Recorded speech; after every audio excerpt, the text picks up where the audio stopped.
Bilangan bab 13. Kedua-belas pengintai. Tuhan berfirman kepada Musa, "Suruhlah beberapa orang mengintai tanah Kanaan yang akan kuberikan kepada orang Israel. Dari setiap suku nenek moyang mereka, haruslah kau suruh seorang, semuanya pemimpin-pemimpin di antara mereka." Lalu Musa menyuruh mereka dari padang gurun Paran, sesuai dengan titah Tuhan. Semua orang itu adalah kepala-kepala di antara orang Israel. Dan inilah nama-nama mereka. Dari suku Ruben, Syamua bin Zakur. Dari suku Simeon, Safat bin Hori. Dari suku Yehuda, Kaleb bin Yefune. Dari suku Isakar, Yigal bin Yusuf. Dari suku Efraim, Hosea bin Nun. Dari suku Benyamin, Palti bin Rafu. Dari suku Zebulon, Gadiel bin Sodi. Dari suku Yusuf, yakni dari suku Manasye, Gadi bin Susi. Dari suku Dan, Amiel bin Gemali. Dari suku Asher, Setur bin Mikael. Dari suku Naftali, Nahbi bin Wofsi. Dari suku Gad, Guel bin Maki. Itulah nama orang-orang yang disuruh Musa untuk mengintai negeri itu. Dan Musa menamai Hosea bin Nun itu Yosua. Maka Musa menyuruh mereka untuk mengintai tanah Kanaan. Katanya kepada mereka, "Pergilah dari sini ke tanah Negeb dan naiklah ke pegunungan. Dan amat-amatilah bagaimana keadaan negeri itu. Apakah bangsa yang mendiaminya kuat atau lemah? Apakah mereka sedikit atau banyak? Dan bagaimana negeri yang didiaminya? Apakah baik atau buruk?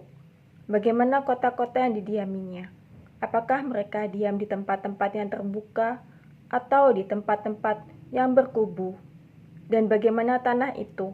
Apakah gemuk atau kurus? Apakah ada di sana pohon-pohonan atau tidak? Tabahkanlah hatimu dan bawalah sedikit dari hasil negeri itu." Waktu itu ialah musim hulu hasil anggur. Mereka pergi ke sana, lalu mengintai negeri itu mulai dari padang gurun Sin sampai ke Rehob, ke jalan yang menuju ke Hamat. Mereka berjalan melalui tanah Negeb, lalu sampai ke Hebron. Di sana ada Ahiman, Sesai, dan Talmai, keturunan Enak. Hebron didirikan 7 tahun lebih dahulu dari Soan di Mesir. Ketika mereka sampai ke lembah Eskol, dipotong merekalah di sana suatu cabang dengan setandan buah anggurnya. Lalu berdualah mereka menggandarnya. Juga mereka membawa beberapa delima dan buah ara. Tempat itu dinamai orang lembah Eskol, karena tandan buah anggur yang dipotong orang Israel di sana. Sesudah lewat 40 hari, pulanglah mereka dari pengintaian negeri itu, dan langsung datang kepada Musa, Harun, dan segenap umat Israel di Kadeshi, di padang gurun Paran. Mereka membawa pulang kabar kepada keduanya dan kepada segenap umat itu, dan memperlihatkan kepada sekaliannya hasil negeri itu. Mereka menceritakan kepadanya, "Kami sudah masuk ke negeri kemana kau suruh kami, dan memang negeri itu berlimpah-limpah susu dan madunya, dan inilah hasilnya. Hanya bangsa yang diam di negeri itu kuat-kuat, dan kota-kotanya berkubu dan sangat besar. Juga keturunan Enak telah kami lihat di sana. Orang Amalek diam di tanah Negeb, orang Het, orang Yebus, dan orang Amori diam di pegunungan. Orang Kanaan diam sepanjang laut dan sepanjang tepi sungai Yordan." Kemudian Kaleb mencoba menenteramkan hati bangsa itu di hadapan Musa. Katanya, "Tidak, kita akan maju dan menduduki negeri itu, sebab kita pasti akan mengalahkannya." Tetapi orang-orang yang pergi ke sana bersama-sama dengan dia berkata, "Kita tidak dapat maju menyerang bangsa itu, karena mereka lebih kuat daripada kita." Juga mereka menyampaikan kepada orang Israel kabar busuk tentang negeri yang diintai mereka, dengan berkata, "Negeri yang telah kami lalui untuk diintai adalah suatu negeri yang memakan penduduknya.